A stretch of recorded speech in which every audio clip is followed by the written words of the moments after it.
We continue the conversation discussing the allocation for the Division of Health, Wellness and Social Protection with Dr. Faith B. Israel, Secretary of Health, Wellness and Social Protection at the THE. Good morning, Dr. B. Israel, and welcome to the show. Good morning, and thanks for having me. It's a pleasure. Glad that you're joining us so early in the morning. We appreciate it.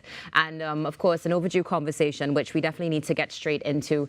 Many have been commenting on the budget allocation pros and cons. And one of the main issues has been the recurrent versus development funding usage. If I'm not mistaken, it was 2.376 billion that was allocated for the recurrent expenditure and uses. What are your thoughts on that, and how is it going to be actioned moving forward? Certainly. So it's important to understand the difference between recurrent and DP. Recurrent, for example, is what we do every day to pay the salaries, to pay the rent, to keep the lights on, to keep the telephones on. That is everyday mundane. But where we are in 2024 requires Tobago to truly catch up to our brother, sister, Trinidad. And that means putting in a little bit more of an injection onto the island to ensure that we could to catch up, because what we really want to do is be side by side as we are claimed to be in this relationship between Trinidad. What does that mean, though?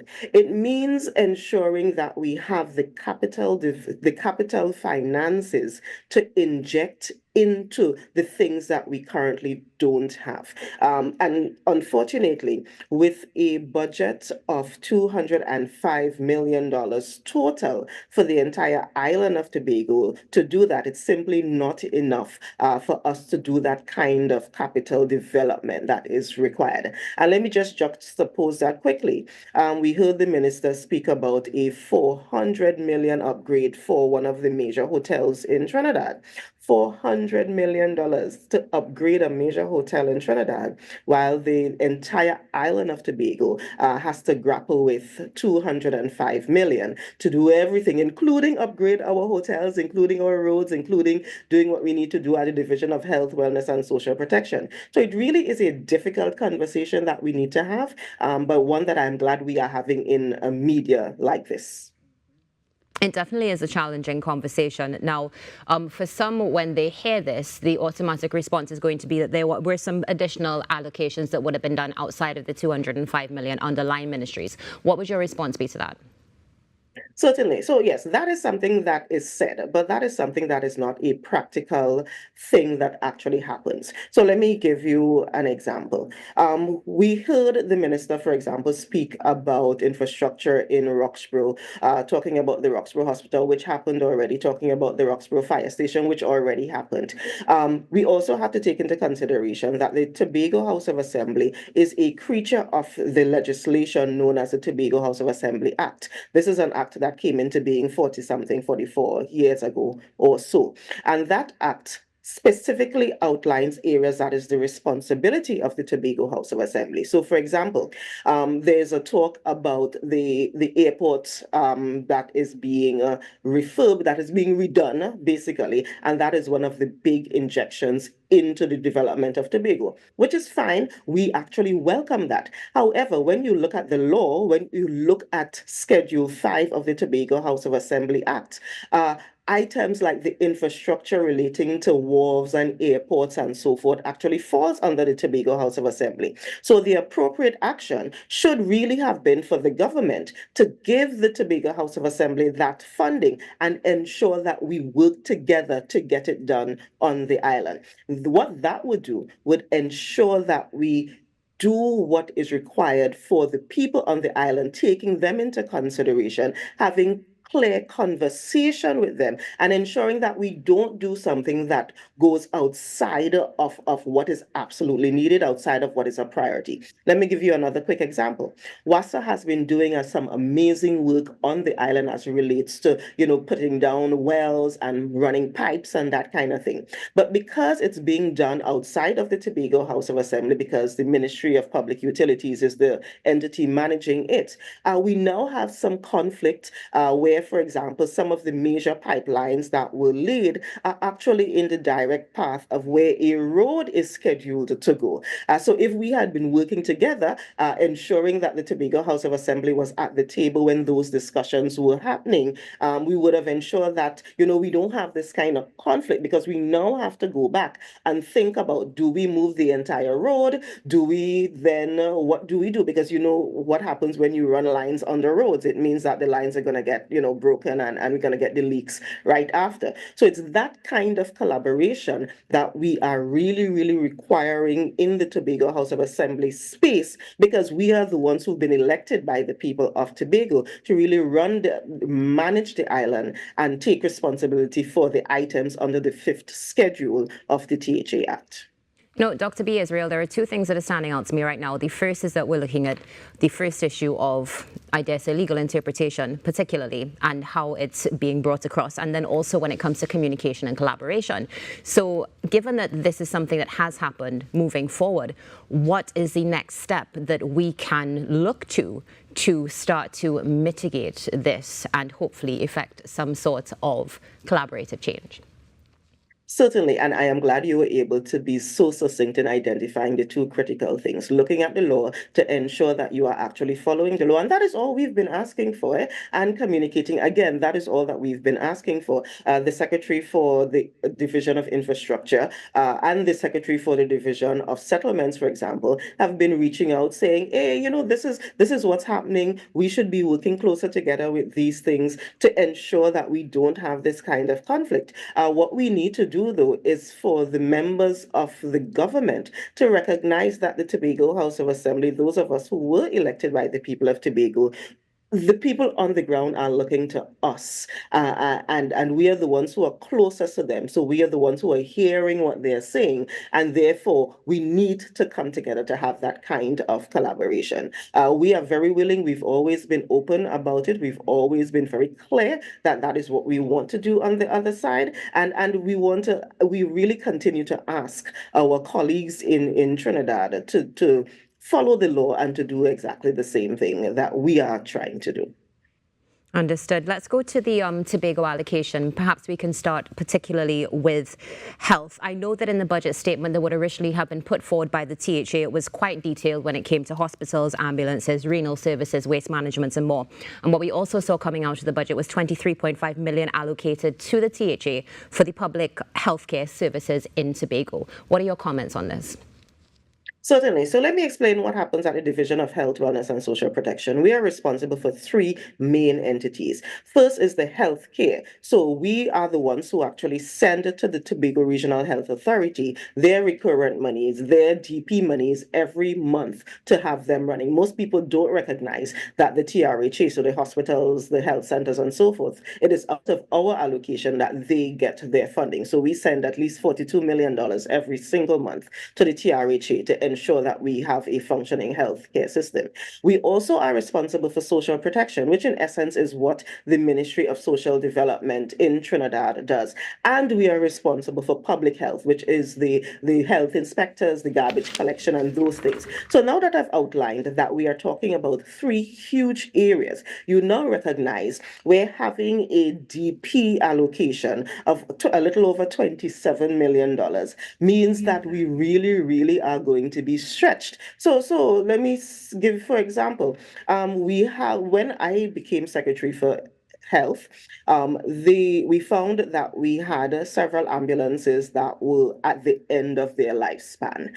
We actually started leasing ambulances from a private entity because those that we had were just unsafe. They were not working. We've had situations where the ambulances broke down with people in them. So we were not dealing with that. To procure ambulances means that we needed to spend at least $1 million. I think it's 1.2 million for a single ambulance. With an allocation of a little over $27.2 million, you recognize that it means we could only buy a couple ambulances because we need to do everything else. We need to get the CT machines. We need to get the MRIs. We need to get everything else. In addition to the things that we need for public health, so we need to have our labs up and running. We need to ensure that we can treat with the dengue outbreak that's happening. All of those things are what is coming out of the $27 million for development that is allocated to the Division of Health, Wellness, and Social Protection. Again, going back to a situation where we have $400 million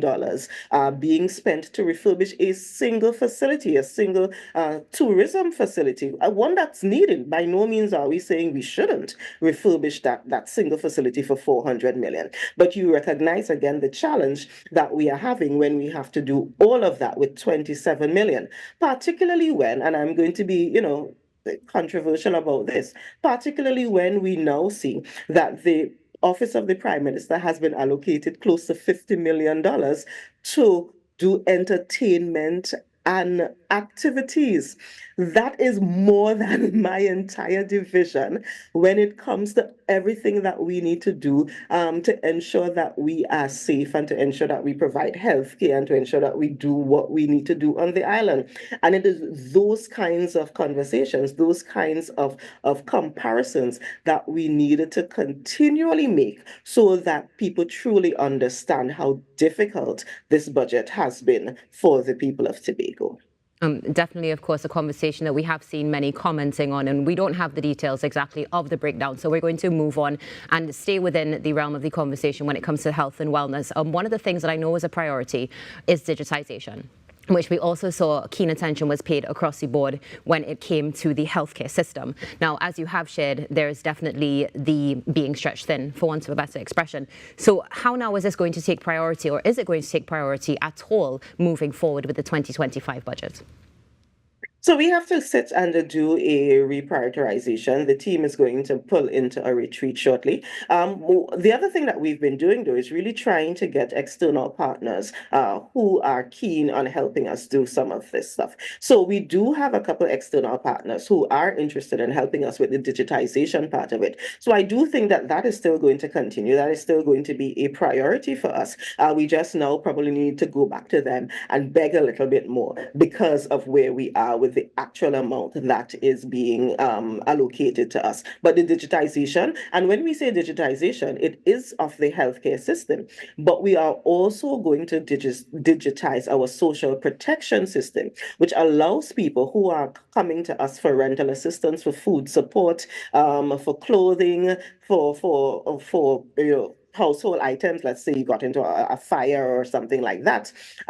We are working very, very closely with our partners to digitize that process as well. So that will be an announcement that I hope I can make on TTT very shortly when we roll out the pilot of that.